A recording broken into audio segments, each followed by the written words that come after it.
जय हिंद। Welcome back to RSR current affairs. आज है 15 जून 2026 और 15 जून 2026 से जितने भी महत्वपूर्ण करंट अफेयर्स बनते हैं उसमें से टॉप 5 करंट अफेयर्स लेकर आए जो एग्जाम के दृष्टिकोण से काफ़ी ज़्यादा भूमिका निभाता है। बस आपको अपने लिए या सुबह का 15 से 20 मिनट समय निकालना है। यकीनन मानिए आप बहुत बेहतर हो जाएंगे और किसी भी एग्जाम में आप बेहतरीन करके आएंगे।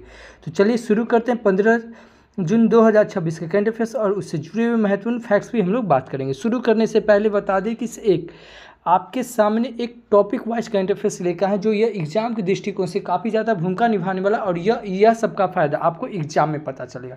तो इसमें सबसे पहले टॉपिक वाइज करंट अफेयर्स में एक महत्वपूर्ण 2025 और 2026 का एक समिट और कॉन्फ्रेंस यह करवाया। इसमें केवल टू द पॉइंट बात किया गया, कोई फालतू कोई बकवास नहीं। तो इसे आप जरूर देखें और बता दें कि इसे टॉपिक वाइज करंट अफेयर्स में 2025 और 26 का पुस्तक और उनके लेखक करवा दिए, 2025 के ऐप एंड पोर्टल करवा दिए और स्पोर्ट्स से जुड़े हुए करंट अफेयर्स 2026 का और 2026 का अवार्ड भी ये करवा दिए। तो प्लीज़ यह जितना भी सीरीज है इसे आप जरूर कंप्लीट कीजिएगा। और बता दें कि इसे RSR हॉट ट्रिक पर ही एक या वीकली करंट अफेयर्स का एक सीरीज चला रहे हैं जो यह एग्जाम में पूछने की ज़्यादा संभावना होती है और यह रिवीजन के तौर पे बेहतर साबित होने वाला है और यह आपको हमारे चैनल RSR हॉट ट्रिक पे मिल जाएगा। तो प्लीज़ इसे आप जरूर देखें और RSR हॉट ट्रिक पर ही एक या इकोनॉमिक्स का वन शॉट, बोटनी का वन शॉट और साइंस की बायोलॉजी का वन शॉट मिल जाएगा। यह सब जितना भी वन शॉट है ना, इसमें केवल टू द पॉइंट बात किया गया है और यह सब 10 मैराथन के बराबर आपका एक वीडियो होने वाला है क्योंकि इसमें कोई फालतू कोई बकवास नहीं किया गया। तो प्लीज़ यह सीरीज जरूर कंप्लीट कीजिएगा। तो फिर चलिए शुरू करते हैं आज का करंट अफेयर्स। तो पहला क्वेश्चन है कि सभी हाल ही में एल्बिनिज्म जागरूकता दिवस कब मनाया गया? तो यह 13 जून को मनाया गया। कब? 13 जून को। इस क्वेश्चन का ऑप्शन नंबर बी सही होगा कि सभी हाल ही में एल्बिनिज्म जागरूकता दिवस कब मनाया गया? 13 जून को। इस क्वेश्चन का ऑप्शन नंबर बी सही हो जाएगा। अब दिवस की बात आई है तो अभी जून महीने में अब तक इतने इम्पोर्टेंट दिवस मनाए गए हैं। जैसे 1 जून को विश्व दूध दिवस मनाया गया और इसका थीम क्या था? तो महिला किसानों का सम्मान। और दूध से याद रखेंगे क्या? किसी दूध को पचाने के लिए क्या चीज़ की आवश्यकता होती है? रेनिन की। और रेनिन सबसे ज़्यादा बच्चों में पाया जाता है और जैसे जैसे उम्र बढ़ती जाता है तो रेनिन की मात्रा कम होती जाती है। इसीलिए देखा जाता है क्या किसी बूढ़ों में और बुजुर्गों में क्या होता है कि रेनिन की दूध ज़्यादा नहीं पच पाता है क्योंकि रेनिन की मात्रा कम होती है। और दूध से याद रखें इस दूध का उजलापन कैसीन के कारण और दूध का पीलापन यह कैरोटीन के कारण होता है। 2 जून को अंतर्राष्ट्रीय यौन कर्मी दिवस और 7 में तेलंगाना स्थापना दिवस मनाते हैं। 3 जून को विश्व साइकिल दिवस मनाया जाता है और 4 जून को अक्रामकता के शिकार निर्दोष बच्चों का अंतर्राष्ट्रीय दिवस मनाया जाता है। 5 जून को विश्व पर्यावरण दिवस मनाया जाता है और 6 जून को विश्व कीट जागरूकता दिवस और 7 जून को विश्व खाद्य सुरक्षा दिवस मनाया जाता है।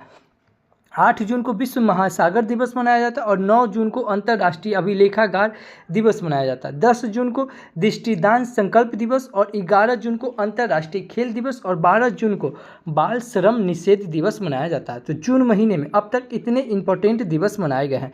अगला क्वेश्चन है कि सभी हाल ही में सौर ऊर्जा से संचालित चरखों के संचालन को मान्यता देने और बढ़ावा देने वाला भारत का पहला राज्य कौन बन गया?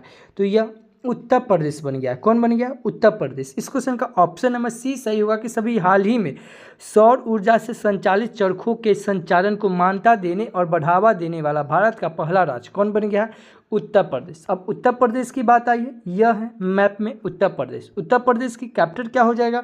लखनऊ। और लखनऊ से याद रखेंगे लखनऊ कौन सी नदी के किनारे है? तो लखनऊ गोमती नदी के किनारे। और सांसद खेल महाकुंभ का आयोजन कहाँ हुआ है? तो यह लखनऊ में हुआ है। और भारत का पहला AICT कहाँ बनेगा? यह लखनऊ में बनेगा। उत्तर प्रदेश के CM कौन है? तो योगी आदित्यनाथ। उत्तर प्रदेश के गवर्नर कौन है? तो आनंदीबेन पटेल। उत्तर प्रदेश में लोकसभा की सीट 80, राज्यसभा की सीट 31 और विधानसभा की सीट 403 है। कितना है? 403 है। उत्तर प्रदेश में याद रखेंगे क्या? किसी उत्तर प्रदेश का राजकीय नृत्य क्या है? तो यह कथक है। और उत्तर प्रदेश का राजकीय पक्षी क्या है? तो सारस किरेन है। क्या है? सारस किरेन। ये याद रखेंगे। उत्तर प्रदेश में चीनी का कटोरा, उत्तर प्रदेश को चीनी का कटोरा कहा जाता है। और चीनी का कटोरा अगर दुनिया में देखा जाए किसे कहा जाता है तो क्यूबा को कहा जाता है। उत्तर प्रदेश में दुधवा टाइगर रिजर्व है, आमनगढ़ टाइगर रिजर्व और Pilibhit tiger reserve. Tiger reserve से याद रखें, इसे भारत में टोटल टाइगर रिजर्व कितना है तो 58 है। और 58 नंबर के कौन है, माधव है, जो कि मध्य प्रदेश का। टाइगर रिजर्व से याद रखें, इसे भारत में टाइगर प्रोजेक्ट कब आया है तो भारत में टाइगर प्रोजेक्ट 1973 में आया। और ठीक एक साल ऊपर याद रखेंगे क्या, 1972 में क्या आया तो 1972 में गिर सी परियोजना अधिनियम आया और साथ में वन्यजीव संरक्षण अधिनियम आया। क्या है 1972 में, गिर सी परियोजना अधिनियम और साथ में वन्यजीव संरक्षण अधिनियम आया। और वन्यजीव संरक्षण से याद रखें, इसे विश्व वन्यजीव दिवस कब मनाया जाता है तो 3 मार्च को। और अंतर्राष्ट्रीय वन दिवस कब मनाया जाता है, यह 21 मार्च को। ठीक एक साल बाद क्या याद रखेंगे, 1974 में क्या है तो 1974 में जल प्रदूषण नियंत्रण अधिनियम आया। क्या है, जल प्रदूषण नियंत्रण अधिनियम। और ये याद रखेंगे क्या, किसे जल से याद रखेंगे कि विश्व जल दिवस कब मनाया जाता है, 22 मार्च को। और 22 मार्च से याद रखें, इसे 22 मार्च को ही बिहार दिवस मनाया जाता है। और 22 मार्च को तो ये बिहार दिवस और विश्व जल दिवस मनाया जाता है। 22 अप्रैल को क्या मनाया जाता है तो यह पृथ्वी दिवस। और 22 मई को विश्व जैव विविधता दिवस मनाया जाता है। तो इतना याद रखेंगे। उसके बाद उत्तर प्रदेश में याद रखेंगे, उत्तर प्रदेश में रामगढ़ ताल झील है, गोविंद झील है और फुलहर झील है। यहाँ पे ध्यान देंगे इस रामगढ़ ताल। और ताल से आपके दिमाग में 4 चीज़ क्लिक करना चाहिए। एक तो सबसे पहले रामगढ़ ताल, तो ये कहाँ हो जाएगा, उत्तर प्रदेश से। एक हो जाएगा भोज ताल, ये कहाँ हो जाएगा, मध्य प्रदेश के भोपाल में। एक है सूरज ताल और चंद ताल, ये कहाँ हो जाएगा, हिमाचल प्रदेश में। उसके बाद खुरपा ताल, नौकछुआ ताल, यह सब कहाँ हो जाएगा, उत्तराखंड में। उत्तर प्रदेश में रासलीला लोकनृत्य, मयूर लोकनृत्य, नौटंकी लोकनृत्य, कजरी लोकनृत्य पाई जाती है। उत्तर प्रदेश में तराई एलिफेंट जब से याद रखें, से भारत में एलिफेंट प्रोजेक्ट कब आया है, यह 1992 में आया है। उत्तर प्रदेश में दिहांग जैव मंडल है। उत्तर प्रदेश में Dudhwa national park, Pilibhit national park और चंद्रप्रभा नेशनल पार्क है। उत्तर प्रदेश में गोंड जनजाति, खरवार जनजाति, भुटिया जनजाति और थारू जनजाति पाई जाती है। भारत का पहला फ्लोटिंग घाट कहाँ है बनेगा, यह अयोध्या में। और भारत का पहला एजुकेशन जोन कहाँ बनेगा, यह उत्तर प्रदेश में। और एजुकेशन सिटी कहाँ बनेगा, यह महाराष्ट्र में बनेगा। अभी उत्तर प्रदेश सरकार के द्वारा मुख्यमंत्री स्वरोजगार योजना चलाएगा। क्या चलाएगा, मुख्यमंत्री स्वरोजगार योजना चलाएगा। और प्रोजेक्ट गंगा यह भी चलाया गया है, उत्तर प्रदेश सरकार के द्वारा चलाया गया। अभी याद रखेंगे क्या, किसी उत्तर प्रदेश सरकार ने यह क्या प्रोजेक्ट गंगा शुरू किया। क्या किया, प्रोजेक्ट गंगा शुरू किया है। उत्तर प्रदेश के सुरहा तार को, इसे ही जयप्रकाश नारायण पक्षी अभयारण्य कहते हैं, जो कि यह भारत की 100वीं रामसर स्थल में घोषित किया गया। और याद रखेंगे क्या कि इसे भारत में अब तक टोटल कितना रामसर स्थल हो गया, 100 हो गया। 100वां नंबर के कौन है, या सुरहा तार कह सकते हैं या इसे जयप्रकाश नारायण पक्षी अभयारण्य कह सकते हैं। यह कहाँ का है, उत्तर प्रदेश का। और रामसर स्थल से याद रखेंगे, इससे भारत में सबसे ज़्यादा रामसर स्थल कहाँ है तो यह तमिलनाडु में। और दूसरे नंबर पर कौन है तो यह उत्तर प्रदेश में है। उत्तर प्रदेश के लखनऊ में एक ओपन एयर नौसेना संग्रहालय, नौसेना सौर वाटिका का उद्घाटन किया गया। और कृषि मंत्रालय द्वारा 2 दिवसीय कृषि कार्यक्रम फ्रूट होराइजन 2026 का आयोजन लखनऊ में किया गया। भारत का पहला एकीकृत बासमती और जैविक प्रशिक्षण केंद्र उत्तर प्रदेश के पीलीभीत में स्थापित किया जा रहा है। और प्रधानमंत्री नरेंद्र मोदी ने हरदोई में यूपी के सबसे लंबे एक्सप्रेसवे का उद्घाटन किया। तो इतना याद रखेंगे उत्तर प्रदेश से। अच्छा, चैनल पे पहली बार आए हैं, चैनल को सब्सक्राइब कर ले, बगल के बेल आइकन को प्रेस कर दे। जो भी स्टडी ग्रुप हो व्हाट्सएप फेसबुक उस पर शेयर जरूर करें। और बता दें कि आपको हम यहाँ पे एज ए टीचर की तरह नहीं, एज ए स्टूडेंट की तरह बताते हैं कि कैसे एक स्टूडेंट को करंट अफेयर्स से स्टैटिक का पार्ट, ज्योग्राफी का पार्ट, पॉलिटी का पार्ट, ओवरऑल जितना हो सके ना उतना को कनेक्ट करके बताते हैं। और को कनेक्ट करके पढ़ने से क्या होता है ना, चीज़ें आसान हो जाती है। तो प्लीज़ आप कहीं भी पढ़ते हैं, किसी से भी पढ़ते हैं, लेकिन इसी प्रकार को कनेक्ट करके, क्योंकि आप एक स्टूडेंट है, टीचर नहीं। और एक स्टूडेंट को 5 से 6 सब्जेक्ट अपने पास को कनेक्ट करके रखना पड़ता है। को कनेक्ट करके रखिएगा तभी इसी प्रकार आपको ये याद हो पाएगा। और बता दें कि इस वीडियो को अंत तक जरूर देखिएगा, क्योंकि वीडियो के अंत में आपसे एक सवाल पूछेंगे जिसका जवाब आपको वीडियो के कमेंट बॉक्स में देना। और कल जो आपसे हम सवाल पूछे थे उसका भी जवाब आपको वीडियो के अंत में मिलेगा। और वीडियो को अंत तक जरूर देखिएगा। अगर सुबह में नहीं देख पाते हैं तो दोपहर में देखिए, शाम में देखिए, सोने से पहले देखिए। अगर किसी कारणवश अगर पूरे दिन भर में अगर वीडियो नहीं देख पाते हैं तो पहले कल का वीडियो देखिए, फिर आज का वीडियो देखिए। लेकिन वीडियो जरूर देखिए और कंटिन्यू देखिए, तभी आपको यह इसका फ़ायदा पता चलेगा। नहीं तो एक दिन देखने से कुछ फ़ायदा नहीं होने वाला है।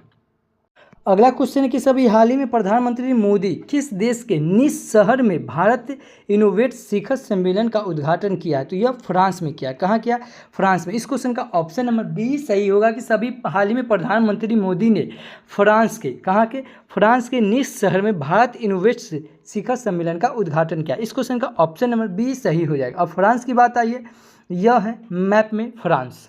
याद रखेंगे इसे। फ्रांस की कैपिटल क्या है? पेरिस। फ्रांस की करेंसी क्या है? यूरो। और फ्रांस के प्रेसिडेंट कौन है? तो एमैनुअल मैक्रोन। कौन है? Emmanuel Macron.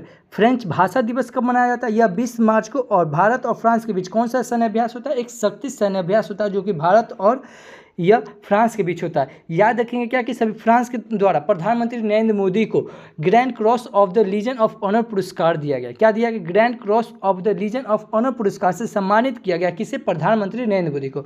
अब सम्मानित की बात आई है प्रधानमंत्री को, तो अब आप आंख बंद कीजिए। अब तक जितने प्रधानमंत्री को पुरस्कार दिया गया है सब हम लोग रिकॉल करते हैं। जैसे कुवैत के द्वारा द ऑर्डर मुबारक अल कबीर पुरस्कार दिया गया कुवैत के द्वारा। साइप्रस के द्वारा द ऑर्डर माकारियोस पुरस्कार दिया गया। ब्राजील के द्वारा द ऑर्डर साउथर्न क्रॉस पुरस्कार दिया गया। मॉरिशस के द्वारा द ऑर्डर ऑफ इंडियन ऑसन पुरस्कार दिया गया। श्रीलंका के द्वारा मित्र भूषण पुरस्कार दिया गया। नामीबिया के द्वारा द ऑर्डर ऑफ मिराबिलिस पुरस्कार दिया गया। भूटान के द्वारा order of the Druk Gyalpo पुरस्कार दिया गया। और घाना के द्वारा ऑर्डर ऑफ स्टार पुरस्कार दिया गया। गुआना की तरफ से ऑर्डर ऑफ एक्सीलेंस पुरस्कार दिया गया। इजराइल के द्वारा speaker of the Knesset medal दिया गया। और नॉर्वे के द्वारा the grand cross of the royal Norwegian order of merit पुरस्कार दिया गया। और स्वीडन के द्वारा royal order of the polar star command the great पुरस्कार दिया गया। अर्जेंटीना के द्वारा की टू सिटी पुरस्कार दिया। ध्यान देंगे की टू सिटी पुरस्कार यह अर्जेंटीना के द्वारा दिया गया। और एक है सिटी की ऑफ ऑनर पुरस्कार जो कि पुर्तगाल के द्वारा राष्ट्रपति द्रौपदी मुर्मू जी को दिया गया।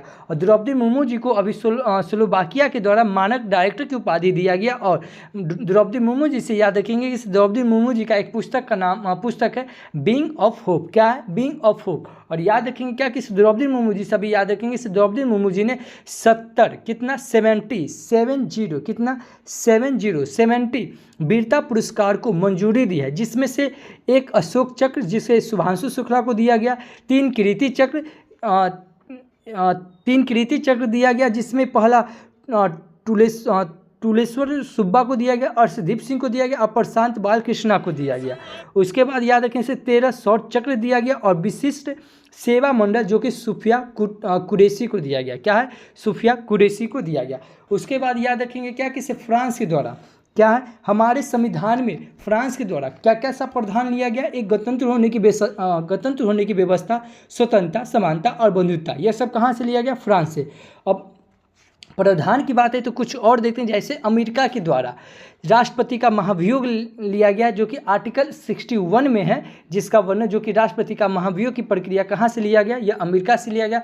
प्रस्तावना कहाँ से लिया गया? अमेरिका से। याद रखेंगे क्या कि इसे प्रस्तावना अमेरिका से, लेकिन प्रस्तावना की भाषा कहाँ से लिया गया? यह ऑस्ट्रेलिया से। अमेरिका से उपराष्ट्रपति का लिया गया। मौलिक अधिकार लिया गया। ध्यान देंगे यह है मौलिक अधिकार। एक है मौलिक कर्तव्य जो कि रूस से लिया गया है। उसके बाद स्वतंत्र न्यायपालिका लिया गया। न्यायिक पुनरावलोकन लिया गया। उच्चतम न्यायालय और उच्च न्यायालय के न्यायाधीशों को पद से हटा जाना, यह भी कहाँ से लिया गया है? अमेरिका से लिया गया। उसके बाद आयरलैंड से राज्य के नीति निर्देशक तत्व लिया गया जिसका वर्णन 36 से 51 तक के वर्णन है जो कि राज्य के नीति निर्देशक तत्व का वर्णन है। यह कहाँ से लिया गया? आयरलैंड से। आयरलैंड से ही राष्ट्रपति के चुनाव की प्रक्रिया लिया गया। और उसके बाद राज्यसभा में राष्ट्रपति के द्वारा मनोनीत की प्रक्रिया, यह भी कहाँ से लिया गया? आयरलैंड से। यहाँ ध्यान देंगे अगर पूछा जाएगा कि राज्यसभा में राष्ट्रपति के द्वारा मनोनीत की प्रक्रिया यह कहाँ से लिया गया है, तो मनोनीत कहेगा तो आयरलैंड से। और यही बोल दें कि राज्यसभा में राष्ट्रपति के द्वारा चयनित की प्रक्रिया कहाँ से लिया गया है, तो दक्षिण अफ्रीका से। और दक्षिण अफ्रीका से याद रखें संविधान में संशोधन की प्रक्रिया भी यह कहाँ से लिया गया है, तो यह दक्षिण अफ्रीका से लिया गया। ऑस्ट्रेलिया से क्या लिया गया, तो प्रस्तावना की भाषा लिया गया है, लेकिन प्रस्तावना कहेगा तो कहाँ से, तो अमेरिका से। समवर्ती सूची भी ऑस्ट्रेलिया से लिया गया। संसद में दोनों सदन की बैठक यह कहाँ से लिया गया, जिसका वर्णन आर्टिकल 108 में, यह भी कहाँ से लिया गया है, ऑस्ट्रेलिया से। और रूस से मौलिक कर्तव्य लिया गया। देखिए यह है मौलिक कर्तव्य, एक है मौलिक अधिकार जो कि अमेरिका से लिया गया है। पंचवर्षीय योजना भी कहाँ से लिया गया है, तो यह रूस से लिया गया। और आपातकालीन प्रावधान यह भी जर्मनी से लिया गया। संघीय व्यवस्था यह कनाडा से लिया गया।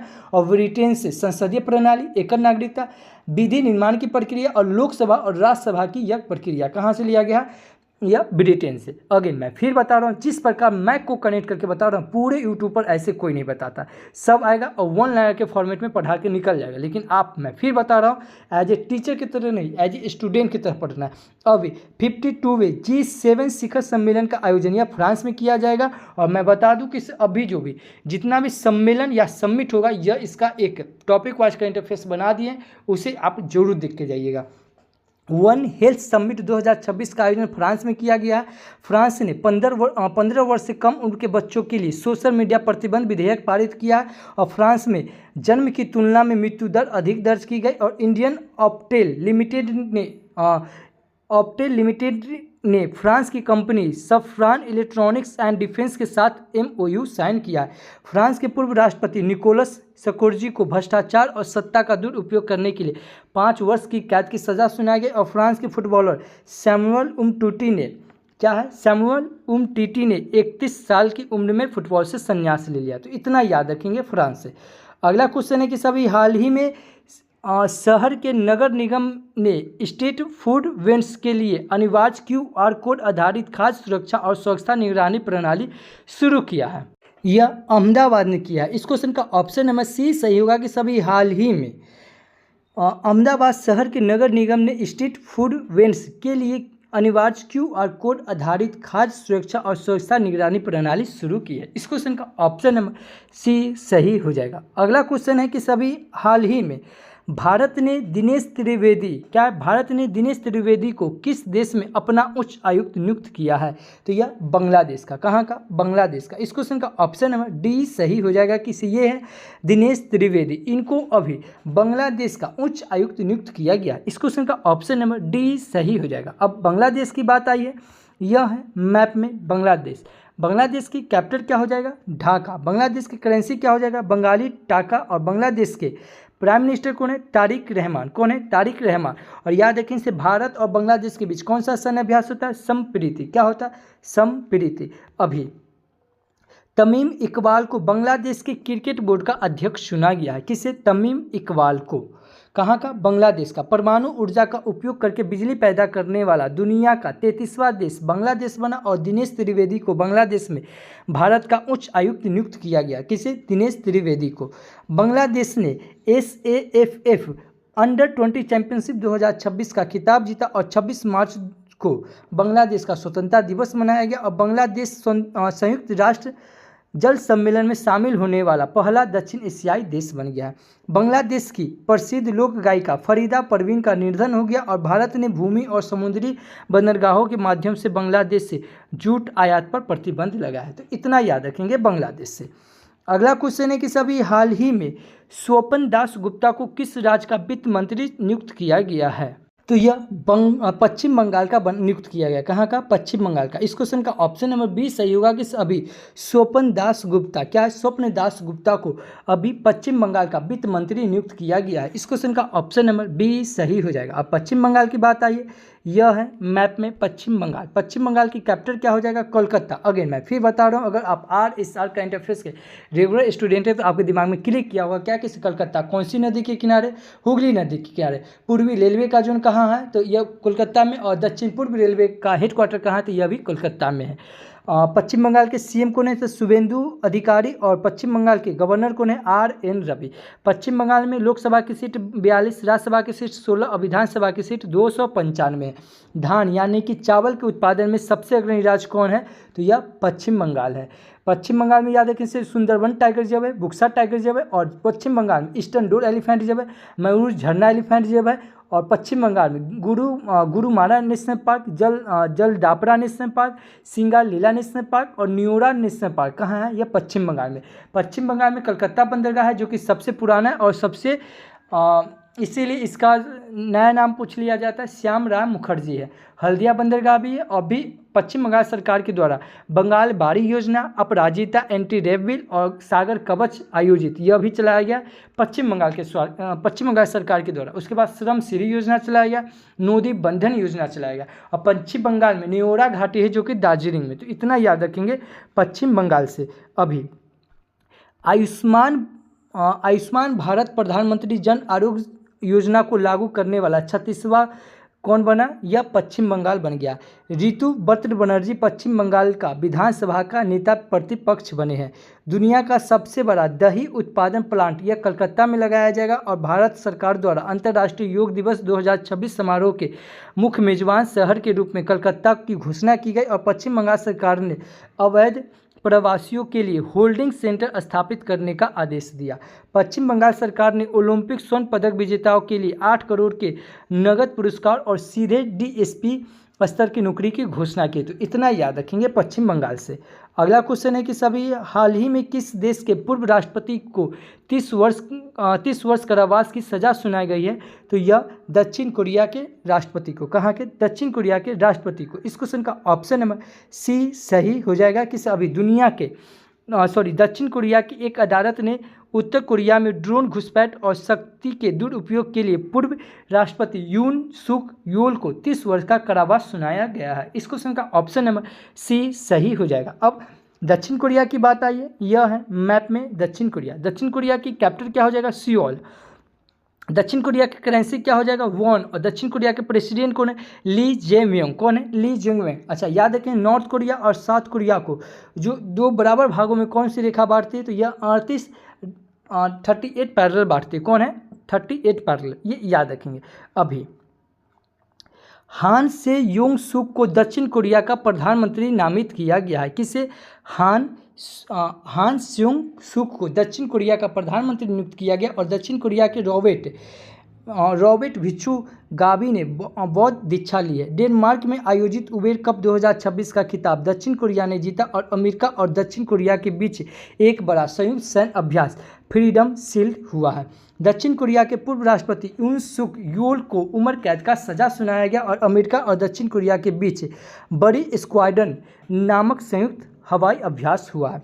दक्षिण कोरिया की फर्स्ट लेडी रही कौन? किम क्योन को 20 महीने की सजा हुई है। तो इतना याद रखेंगे ये दक्षिण कोरिया से। अगला क्वेश्चन है कि सभी हाल ही में जसपाल राणा का निधन हुआ, ये कौन थे? ये शूटर थे। कौन थे? शूटर थे। इस क्वेश्चन का ऑप्शन नंबर सी सही होगा कि अभी हाल ही में जसपाल राणा, ये है जसपाल राणा, इनका अभी निधन हुआ और यह एक शूटर थे। इस क्वेश्चन का ऑप्शन नंबर सी सही हो जाएगा।